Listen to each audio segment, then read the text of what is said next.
Tome la Biblia en sus manos, abra su Biblia o la biblioteca de Dios en el Salmo 119.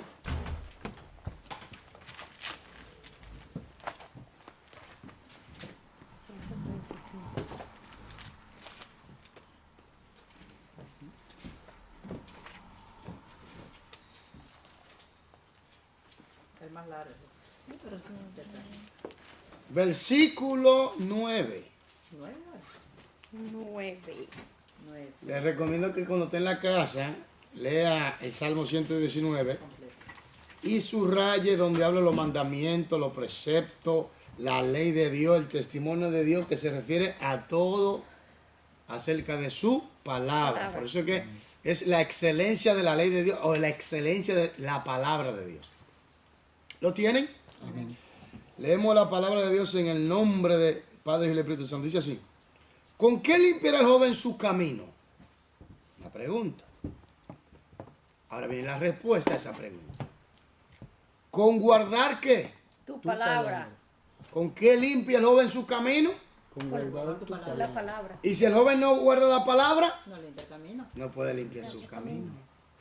Señor, dirígenos, Espíritu Santo, llévanos más allá de la luz que conocemos acerca de la revelación escrita que está revelada en tu palabra, Señor.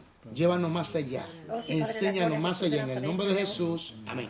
Bueno, Dios se le bendiga. Ayer estuvimos hablando en la lección 4, palabras individuales y el contexto gramatical. Ok.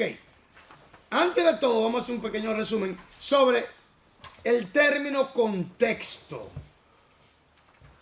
¿Se recuerda de la palabra del término? Contexto. ¿Qué es un contexto? Hablamos un contexto es la parte que rodea el texto, pero tenemos que entender que el contexto viene de la palabra, de una palabra del latín. ¿Se recuerda? Dado. ¿Se recuerda? Sí. Aló, ¿y Del allá atrás qué latín, estamos haciendo? Ya. Con, que es... Contexto del término. Del término, ¿se junto, recuerda? Ya. ¿Quién se recuerda? Vamos a ver. Viene del latín, Sí. con, que es juntos, Sí. Y Y textus, testus, que que significa es tejer junto. Tejer En junto. otras palabras, vamos a formularlo mejor. Es totalmente un tema sincronizado. Todo junto, toda parte junta en una sola línea. Un solo pensamiento. ¿Me entiendes? Donde todo se va tejiendo junto, desarrollando en una secuencia, en una línea, en una dirección, sin alteración. Entonces, cuando todo junto, todo en parte, todo unido. Entonces, esto es un contexto. Ahora, nosotros hablamos sobre el contexto de una palabra o del término. Hablamos que el contexto es que define el significado del término. ¿Me doy a entender? ¿Están aquí conmigo? Observe. Por ejemplo, nosotros vamos a coger un ejemplo que yo ayer leí, lo voy a leer otra vez como ejemplo. Ok. Yo creo que usted vaya conmigo a Gálatas. Vamos con otro ejemplo de Gálatas. No lo tengan, digan amén. Yo no lo tengo todavía, ¿sí? Yo tampoco. Gálatas. Gálatas, amén. Gálatas. Gálatas. ¿Cómo era? Gálatas insensatos. Gálatas insensatos. Capítulo. Capítulo 5, versículo 1. 101. ¿Sí? Violeta, tú que no estabas, vamos a leer contigo, por favor. Y durito, hermana, para que se escuche por favor acá. Sí, para que escuchen lo que nos están sintonizando. Y los que están Aleluya. grabando. Y Dios bendiga a los que nos sintonizan y Dios les guarde. Ya. Ok, amén. Gálatas 5:1. Cinco. Galacia. Amén. Sí, ¿qué dice? Estad pues firmes en la libertad con que Cristo nos hizo libres, y no estéis otra vez sujetos al yugo de esclavitud. He aquí, yo Pablo os digo que si os circuncidáis, de nada os aprovechará Cristo. Gálatas 5:1, ¿verdad? Sí, Usted se pasó, ¿no?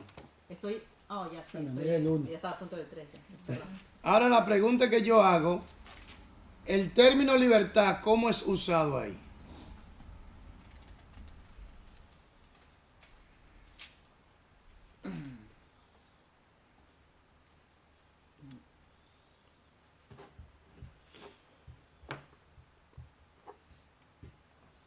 Libertad, contrario a la esclavitud, ¿no?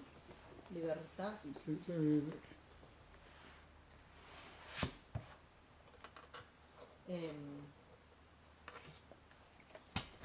Libertad de conciencia, que ya no está sujeto Es al decir, yugo. estar firme en Cristo Jesús, la palabra de Cristo Jesús. Observe, ¿de qué está tratando Gálatas? ¿Cuál es el tema central de Gálatas? La judaización. ¿Verdad? Acerca del judaísmo. Ahora, recordemos que hay una esclavitud, ¿verdad? Por el yugo de la ley. ¿O no? Sí. La ley declara a una persona que está en pecado maldita y que es merecedora de la muerte. ¿Me doy a entender? Amén. Ahora, esa persona está en esclavitud. Y la ley simplemente te dice, tú eres un esclavo, tú eres un pecador, tú no eres suficiente, tú mereces la muerte. ¿Me doy a entender? Y la ley anunciaba que iba a venir un Salvador. Ahora, el término libertad aquí se está refiriendo a la libertad de la esclavitud, de la sentencia que determina la ley por causa del pecado. ¿Me doy a entender? ¿Libertad de qué? Del pecado. Libertad del yugo de la ley. Libertad de la ley. Porque nadie podía cumplir la ley, solo Jesucristo la cumplió y nos hizo libre. Amén. Gloria. Entonces, ahora, por eso es que hay que entender el contexto de qué forma el escritor está usando y qué significado le está dando en ese contexto. Ahora, ¿cuál es el objetivo principal de la interpretación o del intérprete? ¿Quién se recuerda? ¿Cuál es el objetivo principal de la interpretación o del intérprete bíblico? Descubrir lo que dijo el autor original. Exactamente. Uno tiene que llegar a descubrir, a entender, a obtener por medio del estudio sistemático y consecuente Diligente. y diligentemente lo que en realidad dijo el autor. Entonces así vamos a poder hacer una definición clara de la frase o del término en su contexto y vamos a saber el significado que le dio el autor original sin sacarlo fuera de su contexto. Entonces vamos a repetir lo que dijo el autor. ¿Estamos claros? Porque mucha gente al no estudiar estas técnicas cogen la Biblia. No, la Biblia dice que la mujer no puede ser pastora. La Biblia dice que la mujer debe callar en la congregación. Muchísimas cosas cogen los versículos fuera de contexto y hacen un pretexto y forman una idea preconcebida. Entonces, se está dando mucho esto en las iglesias, malas interpretaciones por no estudiar las leyes, los métodos de la hermenéutica. ¿Se recuerdan? Hablamos también acerca del contexto gramatical. ¿Qué es el contexto gramatical?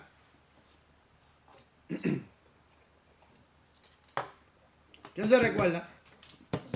El significado del lenguaje.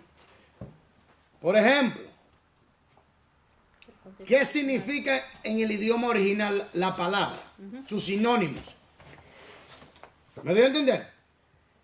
El contexto gramatical o lingüístico, que es muy importante conocerlo. Porque tenemos que entender que tenemos traducciones. Y muchos matices se pierden, muchos sentidos del original se pierden porque tienen que adaptar la traducción al idioma al cual se está haciendo la traducción. ¿Me doy a entender? Tienen que adaptarla a su manera de expresión, a su manera gramatical, a sus leyes, y dos idiomas no son iguales en todos los sentidos. Ni siquiera un solo idioma. ¿Me doy a entender? ¿Cómo se dice eso? La evolución. ¿Me doy a entender? Entonces, esto conlleva lo que yo siempre he dicho, lo que me están viendo, grabes eso muy bien en su cabeza, lo que yo digo que es dificultad de traducción o de traducciones, dificultad al traducir. Por eso tenemos ciertos verbos que tú dices, pero ¿por qué lo traducieron de esa, por qué hicieron esa traducción? Qué raro, ¿eh? Ese es el problema. Entonces, cuando vamos a la gramática del idioma original, por ejemplo, el Nuevo Testamento fue escrito en griego, el Antiguo Testamento fue escrito en paleo hebreo y arameo. Si vamos a esos idiomas originales y vamos a buscar el significado de un término en su idioma original, tenemos diccionario de esas lenguas y vamos a ver su significado y sus sinónimos y cómo el autor lo empleó, lo usó. ¿Están entendiendo? A esto se le llama el contexto, ¿qué? Gramatical o lingüístico. Ok. Contexto inmediato. Lo que se dijo antes y después. Por ejemplo, antes y después, inmediatamente. ¿Estamos aquí? El contexto inmediato, antes y después. Hermanos y hermanas, tenga esto en mente siempre, de que estudiar la Biblia no va a ser fácil, pero se va a enriquecer un montón, grandemente, cuando usted domine estas leyes de estudiar los contextos, y se va a gozar grandemente también, porque va a matar mucha ignorancia de su vida, va a sacar mucha ignorancia de su vida. El contexto inmediato, antes y después. El contexto de la frase, el contexto gramatical, el contexto inmediato, el contexto del libro. Violeta. El contexto del libro, dame información. El contexto del libro es que tiene que guardar... es toda la Biblia. No. Oh, no, cada libro de la Biblia, porque la Biblia es una biblioteca. El contexto del libro, ¿cómo este libro? ¿Cuáles fueron las circunstancias que se dieron? ¿Cuál es la problemática? ¿Dónde fue Cristo? ¿Por qué fue escrito? ¿A quién se dirigieron? ¿Cuál era la situación en la que se encontraban los receptores, el escritor? ¿Cuál es su estructura? ¿Qué clase de literatura es? ¿Es profética? ¿Es histórica? ¿Es doctrinal?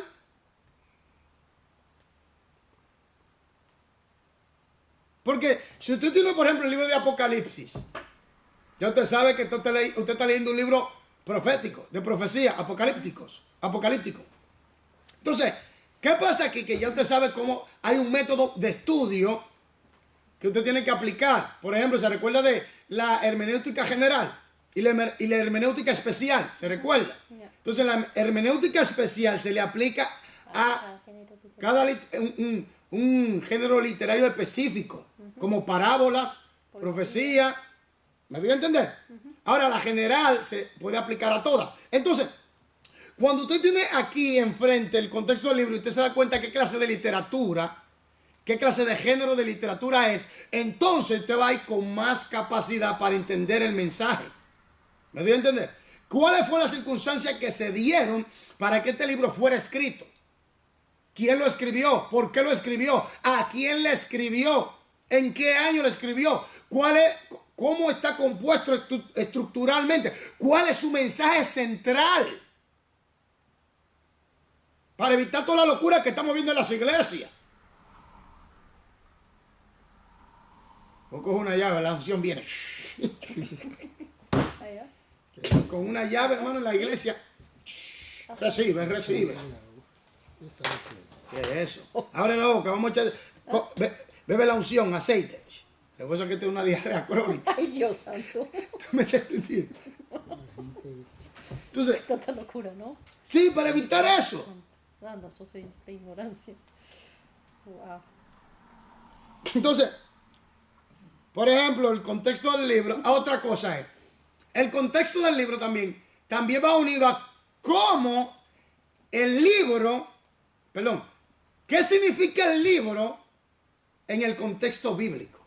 ¿Me doy a entender? Ahora, cuando yo hablo de contexto bíblico, Violeta, ¿de qué estoy hablando? Toda la Biblia. Sí, ahora, toda la Biblia. Ahora, este libro que usted está leyendo, estudiando, por ejemplo, usted tiene que ver qué significa él en el contexto de la Biblia. ¿Cuál es el significado? Porque tenemos Apocalipsis, tenemos Daniel, tenemos Éxodo, tenemos Levítico, tenemos Génesis, tenemos Deuteronomio, tenemos Primera y Segunda de Tesalonicenses, Primera y Segunda de Corintios. Es un ejemplo. Entonces, tenemos que verlo. Está bien, ok. Tenemos el contexto de ese libro. Ahora, en ese contexto, ¿cómo cabe el contexto de ese libro? Todo en el contexto bíblico. ¿Me doy a entender? ¿Qué significado tiene? ¿Qué aporta? ¿Cuál es el alineamiento del pensamiento central de toda la Biblia? Entonces mucha gente no estudia estas cosas, no sabe, dice, ay no, eso es demasiado. No, hay que atreverse. Hay que agarrar el toro por los cuernos. Hay que atreverse a echarle mano a esto, porque por eso es que mucha gente está dejándose engañar. Y como yo digo, el grupo delincuencial que están en las iglesias saqueando, despellejando a las ovejitas, quitándole la lana brutalmente. Por eso se han metido en las iglesias los satánicos, los demonios, los endiablados, con saco y corbata bien bonito, hablen bien, muy bien, y están degollando financieramente al pueblo, saqueando. Es un saqueo aterrador. ¿Por qué? Porque, o sea, 4:6. Mi pueblo perece por falta de conocimiento. Dígalo de lo, ¿mi pueblo qué? Perece por falta de conocimiento. ¿Mi pueblo qué? Perece por falta de conocimiento. Ok, entonces el contexto bíblico. Otra vez, tenemos el contexto de la Biblia, ok. Contexto de la Biblia más o menos le di una idea. Violeta, por favor, voy contigo porque tú dijiste que más o menos había hecho algo. Vamos a ver. Me hay que demostrarme aquí hoy. ¿Están en la página? La página, 77. yo estoy, oye, lección 4, Violeta, palabras individuales y el contexto gramatical. Recién van a empezar. No, estamos haciendo un poquito un repaso de lo que más o menos dimos ayer. Por eso te dije, ¿viste el video de ayer? ¿Dónde está el círculo? ¿Desde ahí? Contexto bíblico, Palabras individuales y el contexto gramatical. gramatical, ¿Ya? ok.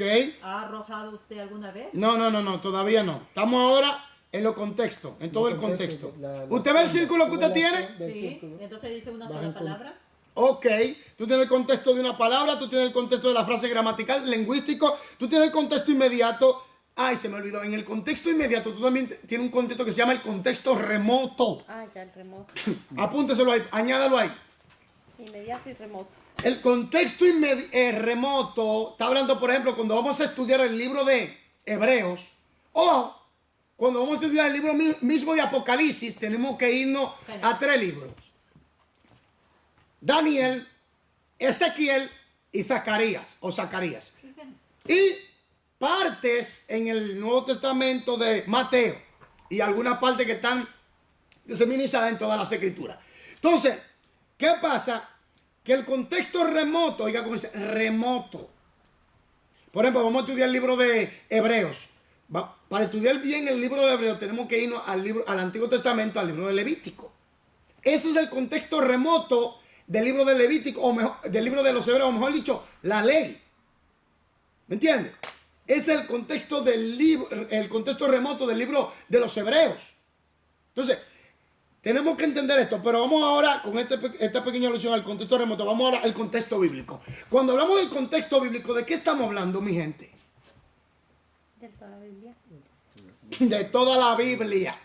Oiga bien, cuando hablamos de una doctrina, no doctrina es enseñanza, amén. Una doctrina es enseñanza. Por ejemplo, hay doctrinas fundamentales. Mencionemos una doctrina fundamental de las Escrituras. Bautismo. El bautismo. ¿Sí? ¿Cuál más? La resurrección de Cristo. Punto. Ok. ¿Qué pasa aquí? Que una doctrina es doctrina cuando encaja en todo el contexto Bíblico. bíblico. Ya. Si no encaja en todo el contexto bíblico, no puede ser llamada doctrina. Ya. De un versículo usted no puede hacer una doctrina. ¿Está entendiendo esto? Amén. se necesita todo el apoyo del contexto desde Génesis hasta Apocalipsis para que sea doctrina. Por ejemplo, una doctrina que está la doctrina de la resurrección. De principio a fin. Por ejemplo, otra doctrina es el juicio eterno. Amén. La Bu- condenación de los ángeles. ¿Me entiendes? Entonces, son doctrinas que todas, desde Génesis hasta Apocalipsis, usted la ve ahí. Entonces, cuando hablamos del contexto bíblico, estamos hablando desde Génesis hasta Apocalipsis. Entonces, para que una doctrina sea doctrina, tiene que encajar desde Génesis hasta Apocalipsis. Entonces, es doctrina, Ya. porque Génesis se le llama el semillero de las Escrituras. Allí comienza todo y en Apocalipsis termina todo. ¿Estamos aquí?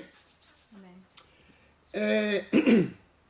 ¿Cuál es el próximo contexto, Violeta? Histórico, cultural. Ok, vamos primero, porque son dos juntos, Ya. porque están muy cercanos. Ya. Contexto histórico. Dame un poquito de información, Violeta. El contexto histórico. Por Habla duro para que te escuchen, por porque ejemplo, hay gente que están aquí que quieren escuchar y a veces dicen, no escuché bien lo que dijo la hermana. ¿Qué fue lo que dijo? No entiendo. El contexto histórico, por ejemplo, vemos el contexto donde cuando Jesucristo llegó y estuvo entre nosotros, eran 2000 años hace, y lo que sucedía en ese momento es diferente a lo que sucede ahora mismo. Y el entorno donde se movía, las actividades económicas, las fiestas sociales, la situación política. Yo quiero que corresponde usted, a ese momento. yo quiero que usted me defina el contexto histórico de esta frase. Mateo 24, 37.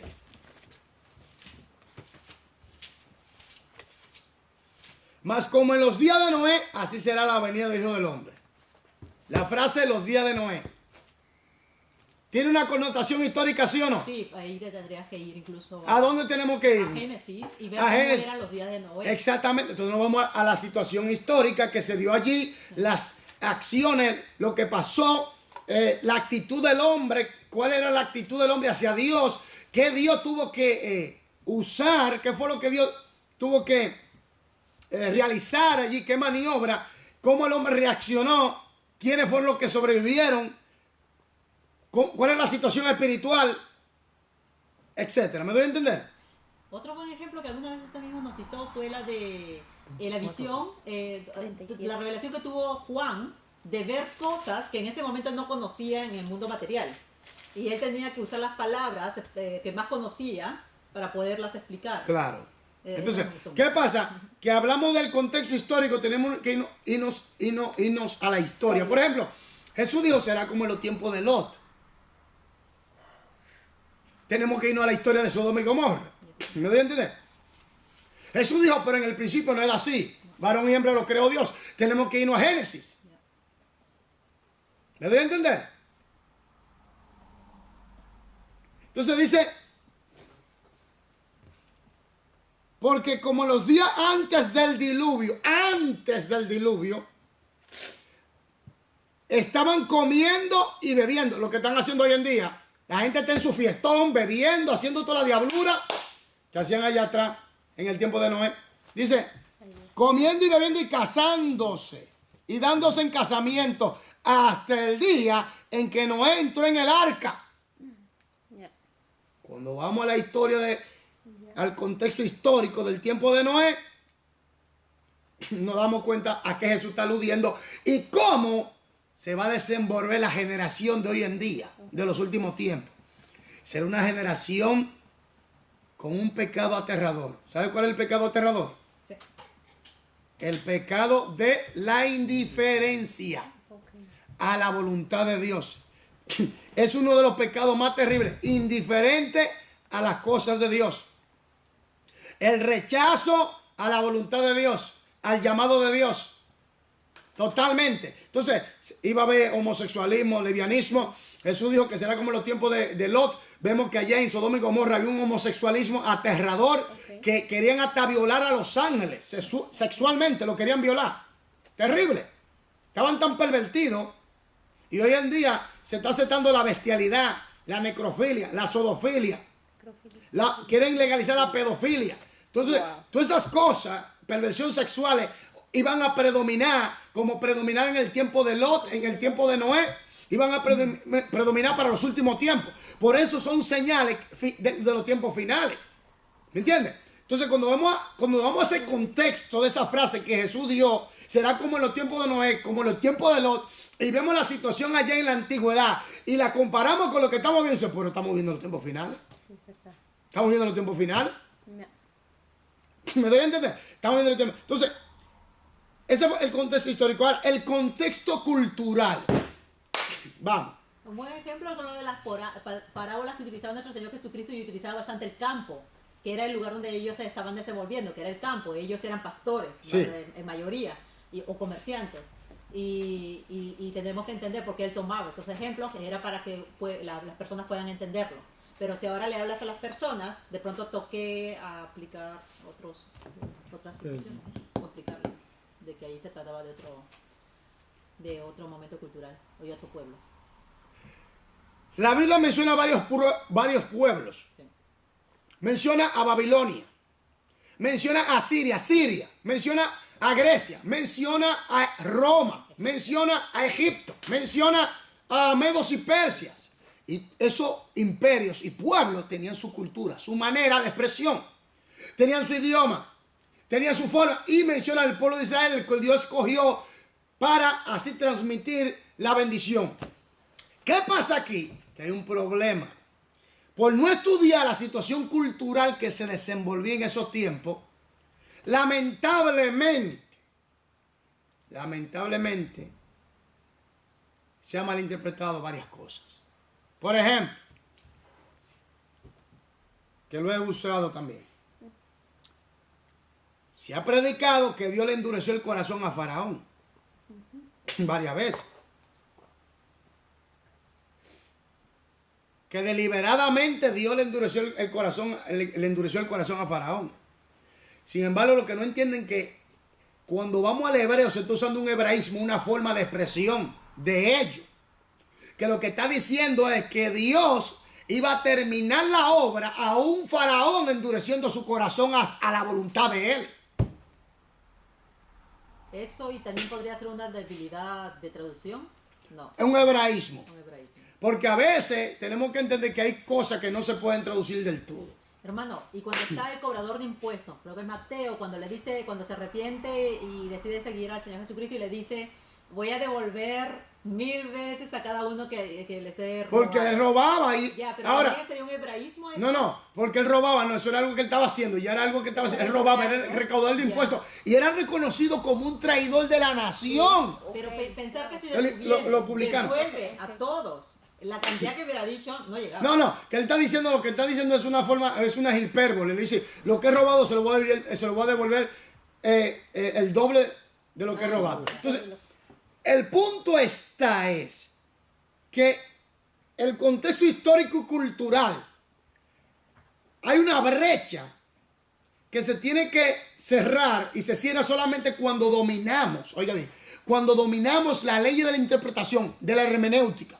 Hablamos bien claro que la hermenéutica es la ciencia que nos enseña las leyes, los métodos, las reglas de la comunicación, de la interpretación, en este caso de la Biblia, de la comunicación, pero en este caso de la Biblia, ¿me entiendes? Y cuando aplicamos esas leyes, entonces llevamos a cabo una exégesis para extraer en realidad lo que quiso decir el autor. Ahora, con todo este contexto al estudio, más las herramientas de la hermenéutica, es difícil que no venga a la luz.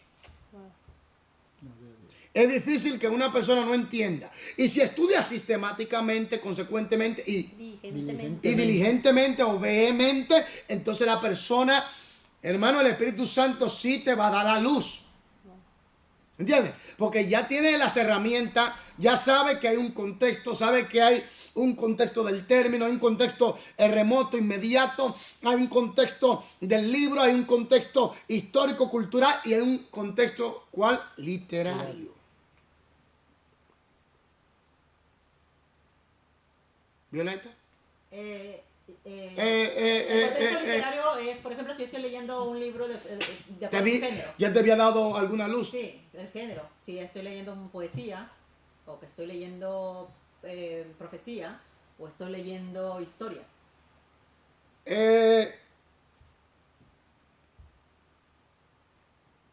También se le llama contenido también. Contenido literario. ¿Cuál es el contenido literario de Hechos? Histórico. ¿Quién lo escribió? Lucas.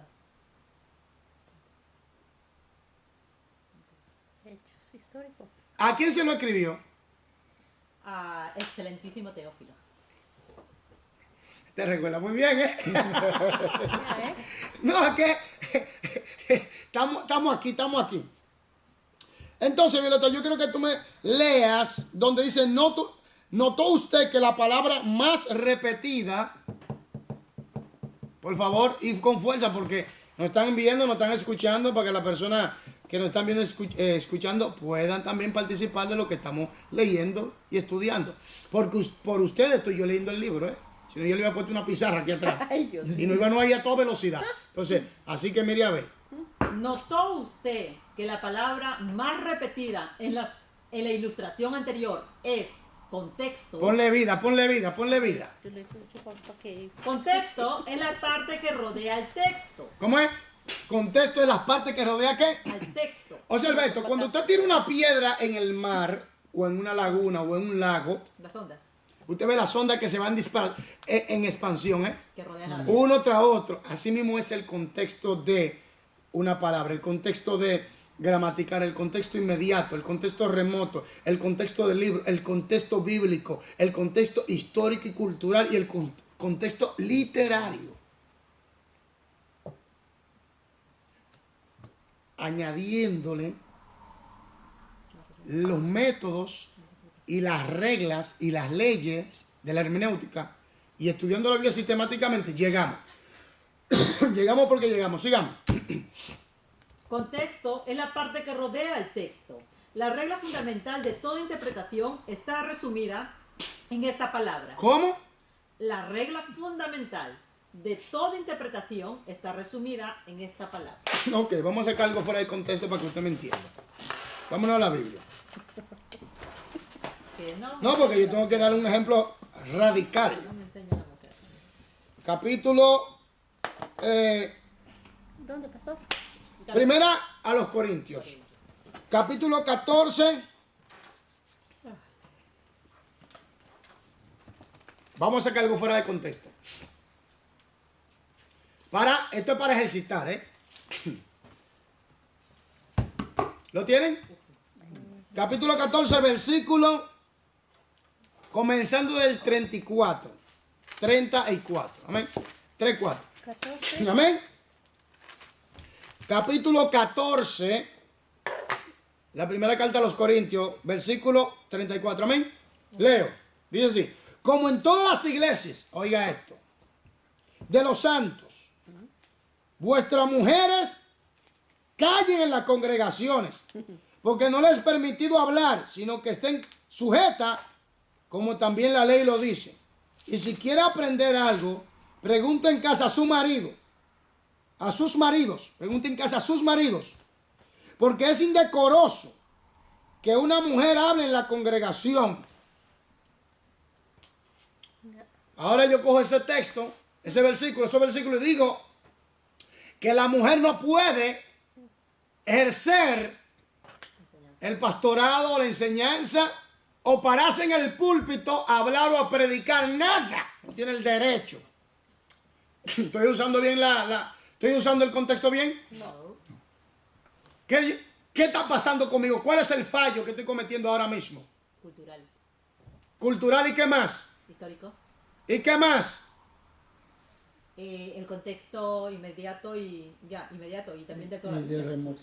Exactamente. Ahora, ¿sobre qué trata el contexto de ese capítulo? ¿Sobre qué está tratando? el orden en la La congregación. congregación. El debido uso de los dones espirituales. Amén. Hablar en lenguas. Ok, ya estamos entendiendo la situación. ¿Por qué? Porque observa lo que dice el Espíritu Santo a través de Pablo en el capítulo 11, versículo 5. Porque entonces, sí, de la primera carta de los Corintios, entonces se contradice. Si usamos el texto así, de esa manera, entonces se contradice. Sí. Ok. ¿Qué dice? Pero, Leo. Sí, por Pero- favor, con fuerza. Pero toda mujer que ora o profetiza con la cabeza descubierta afrenta su cabeza, porque lo mismo es que si se hubiese rapado. Entonces ahí puede profetizar. ¿Y dónde profetiza? En la iglesia. Iglesia. Entonces, si no puede hablar, Imagínate. si no puede, dime, ¿por qué está profetizando? Ya. ¿Estoy entendiendo? Perdón. Entonces, ¿se contradice la Biblia? No. Lo que pasa es que la gente no estudia el contexto cultural, histórico, el contexto del libro, el contexto gramatical, el contexto lingüístico, no estudia la problemática. Oye bien, cuando se tiene que estudiar la problemática, sí, tiene que ir al contexto cultural, histórico-cultural. ¿Me voy a entender? Entonces, ¿y sobre qué está tratando? Sobre el orden en las iglesias. Sobre el o sea, orden del- El capítulo.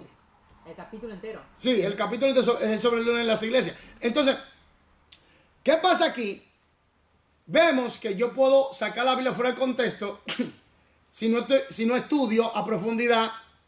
Y que yo, cuando yo comienzo a sacar la Biblia fuera de su contexto y comienzo a predicar estas cosas, que yo estoy predicando, Falsa doctrina. idea preconcebida, Idea preconcebida, dogma dogmas de y hombres. mandamiento de hombres. Ahí, ya. ¿Están entendiendo? Amén. Vamos a otra vez, vamos a otro ejemplo. Vamos a sacar ahora versículos y capítulo de su contexto y vamos a ver si es así como algunos lo predican. Vámonos a Isaías capítulo 3, Ok. versículo 16 hasta el 26. Y yo quiero que una persona me vaya a Ezequiel 16.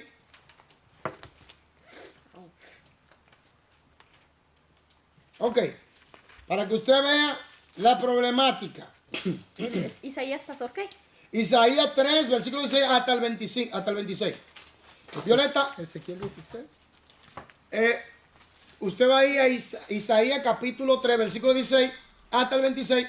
Y 3:16. usted irá a Ezequiel capítulo 16, versículo 9 en adelante. Bueno, adelante. Manténgalo ahí. Violeta, por favor, ponle vida a eso. Ahí va. 3, ¿qué? Así mismo. Asimismo, dice Jehová, por cuanto las hijas de Sión se ensoberbecen y andan con cuello erguido y con ojos desvergonzados, cuando van danzando y haciendo son con los pies. Por tanto, el Señor raerá la cabeza de las hijas de Sión, y Jehová descubrirá sus vergüenzas. Aquel día quitará el Señor el atavío de calzado, las redecillas. Ponga atención ponga atención a esto, porque quizás me están viendo alguna gente que predican que el pantalón, que la falda, que la argolla, y ahora yo quiero que ellos mismos lo analicen, lo que estoy hablando aquí, porque para que quede claro, ¿por qué yo no predico eso? ¿Me entiendes? ¿Por qué yo no acepto esa cosa como doctrina? Ya. Ponga atención, porque eso está fuera de contexto si lo aplicamos de la manera que lo vamos a aplicar, si es así como ellos dicen. Sigamos, por favor. Ok. Las redecillas, las lunetas, los collares, los pendientes y los brazaletes, las copias, los atavíos de las piernas, los partidores de pelos, los pomitos de olor y los zarcillos, los anillos y los joyeles de las narices, las ropas de gala, los mantoncillos, los velos, las bolsas, los espejos, el lino fino, las gasas y los tocados. Y en lugar de los perfumes aromáticos vendrá hediondez, y cuerda en lugar de cinturón, y cabeza rapada en lugar de la compostura del cabello, en lugar de la ropa de gala, ceñimiento de silicio, y quemadura en vez de hermosura. Tus varones caerán a espalda y tu A fuerza. espada. Tus varones caerán a espada y tus fuerzas en la guerra.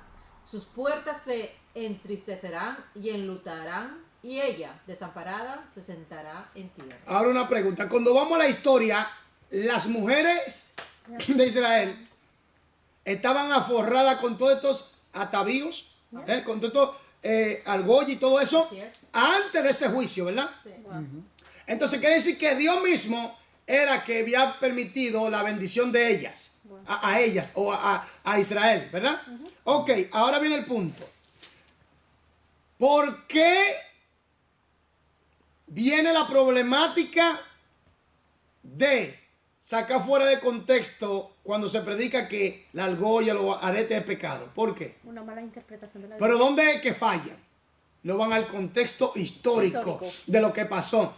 Cuando Dios permitió que los reyes de Israel fuera tomado cautivo por Asiria en el año 722, y otros reyes y otros imperios llevaron cautivo al pueblo, lo llevaban, hermano, terriblemente con garfio, lo amarraban, y era que tenían que hacer sus necesidades cuando iban caminando, porque sus necesidades fisiológicas estoy hablando, Entonces venían en donde le quitaban todo, a las mujeres le quitaban todas las argollas, todo le quitaban, oye, las rapaban, porque era una forma de humillarla, de la vergüenza, ¿me entiendes? Porque tú tienes que entender que era una guerra. Lo llevaban cautivo, lo esclavizaban. Entonces, yo estaba hablando de eso. El pecado de ellos era que ellos estaban adorando falsos dioses. Y estaban ensoberbecidos, llenos de orgullo y no se querían arrepentir. Ahora, si decimos que los aretes y la argolla es pecado, entonces, ¿cómo arreglamos esto con Ezequiel capítulo 16, versículo 9? Observe. Con fuerza. Te lavé con agua y lavé tus sangres de encima de ti y te ungí con aceite. Páreme ahí. Recordemos que es Dios que le está hablando a su pueblo. Es Dios mismo que le está hablando a su pueblo. En Isaías es Dios mismo que le está hablando a su pueblo. En Ezequiel es Dios mismo que le está hablando a su pueblo. Entonces, en Isaías la problemática es que no se estudió el contexto histórico de la situación que se estaba generando allí. Ahora, en Ezequiel, aquí está hablando Dios y mira lo que Dios dice. Por favor, Sí. siga con fuerza. Y te vestí de bordado, te calcé de tejón, te ceñí de lino y te cubrí de seda. Te atavié con adornos y puse brazaletes en tus brazos y collar a tu cuello. Espérame ahí. Te atavié con adornos y puse brazaletes en tus brazos. Aló, ¿quién es que está hablando? Dios. Dios mismo. ¿Quién fue que puso brazalete? Dios mismo. Ahora, si es pecado, si esto es pecado, ¿por qué Dios dice que le pone brazalete a Israel? Wow. ¿Por qué Dios dice que la atavió? ¿Por qué dice que le puso brazalete? La adornó, puso collar a su cuello. Porque si es pecado, ¿por qué Dios entonces coge algo que es pecado para determinar la bendición que le ha dado? Ya. Sigamos. Puse joyas en tu nariz y zarcillos en tus orejas. ¿Qué son los zarcillos? Los aretes Dice que puso ¿qué? ¿Arcillo qué? ¿Dónde? En sus orejas. en tus orejas. Está hablando Dios a su pueblo, determinando la clase de bendición que Dios le había dado. Entonces, si no estudiamos bien los contextos, vamos también a estar diciendo de que el pantalón es pecado, de que el argolla es pecado, de todas esas cosas. Por eso es que estoy usando esto como ejemplo, para que usted vea que hay gente que está, hermano, errado. Totalmente. Están contextualizando las escrituras, sacando la Biblia fuera de su contexto, errando. Y esto lo cojo como ejemplo para que tú veas. Así mismo también tenemos el problema del evangelio de la falsa bendición, De la prosperidad. de la prosperidad. ¿Me entiendes? De la falsa prosperidad, que centra la iglesia solamente en el materialismo endemoniado diabólico. No lo centra en las cosas espirituales, sino en lo material. Porque sacan la Biblia fuera de su contexto. Entonces siga leyendo para que usted vea. Y una hermosa diadema en tu cabeza. ¿Dónde? Una diadema, ¿dónde? En tu cabeza. Siga. Así fuiste adornada de oro y de plata, y tu vestido era de lino fino, seda y bordado. Comiste flor de harina de trigo, miel y aceite, y fuiste hermoseada. En extremo prosperaste hasta llegar a reinar. Páreme ahí. Fíjese. Si decimos que allá en Isaías, la argolla y todo el atavío, todas las argollas y todas las prendas que Dios le permitió usar al pueblo de Israel y a las mujeres de Israel, es pecado. Entonces aquí en Ezequiel Dios se contradice. Ya. Wow. Entonces la Biblia entonces, ¿cuál es el problema aquí? El problema es que no se estudia el contexto de la situación que se estaba desenvolviendo en ese momento. El contexto histórico-cultural, mayormente. El contexto del libro.